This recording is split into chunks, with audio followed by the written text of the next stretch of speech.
আমি কাঁচা মুগ ডাল রান্না করছি। সিদ্ধ হয়ে গেছে, আমি ফুটন্ত জলে ডালটা দিয়ে দিয়েছিলাম ধুয়ে। এবার আমি এটা ফোড়নে দেব। আমি এখানে নুন হলুদ কিছুই দিইনি, শুধু এই ডালটাই রান্না করে সিদ্ধ করে নিয়েছি। এরপর আমি কি ফোড়ন দিই তোমাদের সেটা দেখার অনুরোধ রইল। এইভাবে যদি নিরামিষের দিনে ডাল রান্না করা যায় তাহলে খেতে দারুণ লাগে। আজকে তোমাদের সামনে দুটো রেসিপি শেয়ার করব, ডালের ফোড়নটা শেয়ার করব, তারপরে আরেকটা রেসিপি তোমাদের সাথে শেয়ার করব। দেখতে থাকো বন্ধুরা, আমি কিভাবে ডালটা ফোড়ন দিই, তারপরে আমি কি রান্না করছি। একটা কড়াই বসিয়ে দিয়েছি, কড়াইটা গরম হয়ে গেছে। এবার আমি এখানে দিয়ে দিচ্ছি সাদা তেল।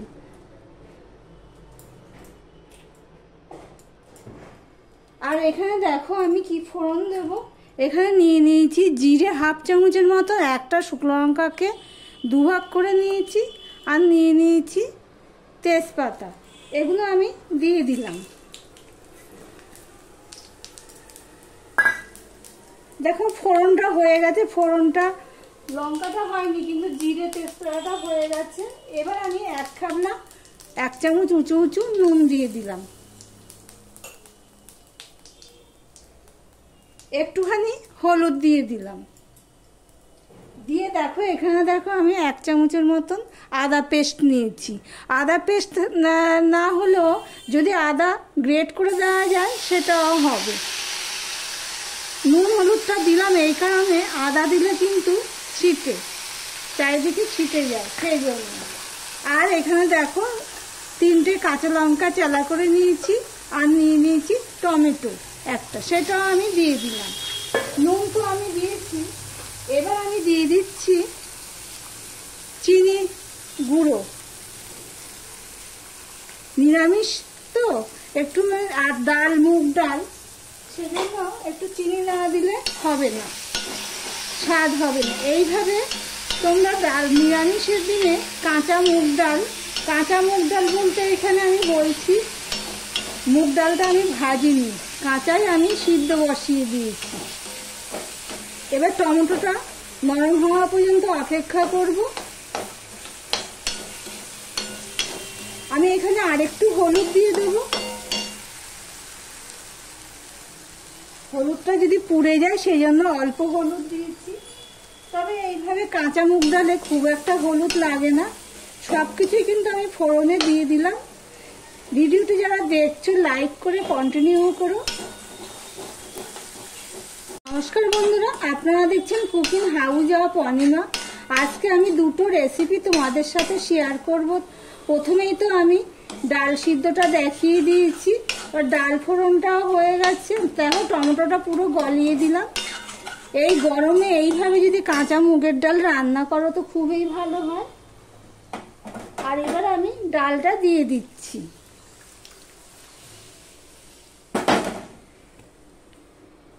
এবারে আমি 5 মিনিট ফুটিয়ে নেব লো টু মিডিয়ামে রেখে। দেখো ঘনত্বটা ঠিক এরকম হয়েছে, এর থেকে আমি পাতলা করব না, মুগের ডাল বেশি পাতলা হলে ভালো লাগে না। তাহলে দেখতে থাকো বন্ধুরা। দেখো বন্ধুরা আমি 5 মিনিট ফুটিয়ে নিয়েছি। এই দেখো বন্ধুরা ডালটা ঠিক এরকম হয়েছে। তাহলে এবারে পরের ভিডিওতে যাওয়া যাক, ওইটাও পুরো মশলা ছাড়া একটা রেসিপি। দেখতে থাকো বন্ধুরা। আমি গ্যাসটা অফ করে দিলাম। বন্ধুরা এই কড়াইতে তেল আছে মানে কি আমি ডালের সাথে খাওয়া হবে বলে আলু ভেজেছি, একটু ছাকা তেলেই ভেজেছি। যা তেল আছে এই তেলেই আমি এই তরকারিটা বসিয়ে দেবো। এটা ফোড়নের উপরে মশলা ছাড়া তরকারি। তোমাদের সাথে কথা বলতে বলতে আমি 5 ফোড়নটা দিয়ে দিলাম একটা তেজপাতাকে ভেঙে দিয়ে দিলাম 2 টুকরো করে।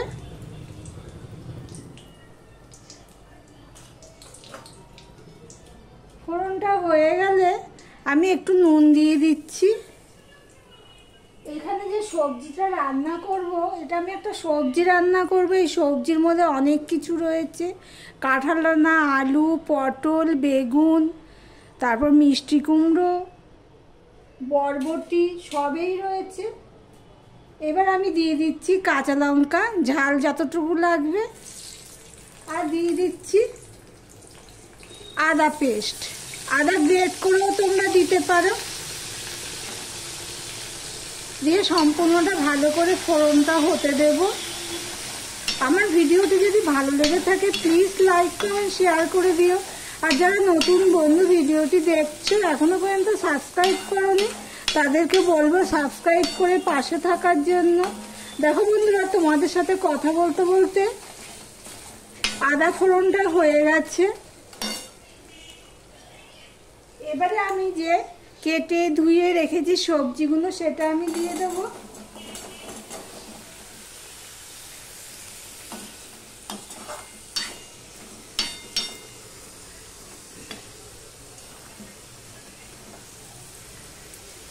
দেখো সমস্ত সবজিটা আমি দিয়ে দিলাম। এবার লো করে দিয়ে আমি ঢেকে দেব কিছুক্ষণের জন্য। আমি তো ঢাকা দিয়ে দিয়েছিলাম, 3 থেকে 4 মিনিট পর আসলাম। গ্যাসের ফ্লেমটা আমার লোতেই ছিল। আমি তখন তো তরকারিটা উপর নিচ ঘেঁটে কিছুই করিনি। এবার আমি তরকারিটা উপর নিচ করে ঘেঁটে দিচ্ছি। যেহেতু একদম ছোট করে দেওয়া ছিল সেই জন্যই আর উপর নিচ করিনি। আমি একটু ওইদিকে গেছিলাম, একজন এসেছিল, সেই জন্যই ছোট করে দিয়ে চলে গেছি। দেখো বন্ধুরা, আমি তো একটুখানি নুন দিয়েছি। এবার আমি নুন হলুদটা দিয়ে দেব। হলুদ দিয়ে দিলাম, নুন তো অল্প দিয়েছি, আর একটু নুন দিয়ে দিলাম। দিয়ে নুনের সাথে আমি হলুদের সাথে আমি সম্পূর্ণটা আমি মিশিয়ে নেব। আজকে আমাদের নিরামিষ হয়, সেই জন্য নিরামিষ রেসিপিটাই তোমাদের সাথে শেয়ার করছি। ডাল করলাম, আলু ভাজা করলাম, এবার সবজির তরকারি করছি। এরপরে করব পনির, সেও আবার নিরামিষ। দেখো বন্ধুরা, সম্পূর্ণটা কথা বলতে বলতে তোমাদের সাথে মিশিয়ে দিয়েছি নুনটা হলুদটা। এবার আমি আবারও ঢাকা দিয়ে দেব।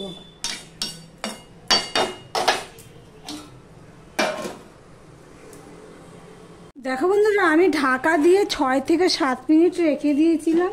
মাঝে এসে আমি একটুখানি এদিক উপর নিচ করে দিয়েছি। যেহেতু এই তরকারিতে জল পড়ে না সেই জন্য একটু উপর নিচ করে দিয়েছি। কিছু গ্যাসের ফ্লেমটা কিন্তু আমার একদম লো থেকে সামান্য একটু বাড়িয়ে দিয়েছিলাম। এবার আমি দেখে নেব সব কিছু সিদ্ধ হয়েছে নাকি, নুনটাও ঠিক আছে নাকি। এখনকার আলুগুলো তো সিদ্ধ হতে ভীষণ সময় নেয়। সিদ্ধ হয়ে গেছে। আর দেখবো কাঁঠাল রান্নাটা সিদ্ধ হয়েছে নাকি। হ্যাঁ, কাঁঠাল রান্নাটাও সিদ্ধ হয়ে গেছে।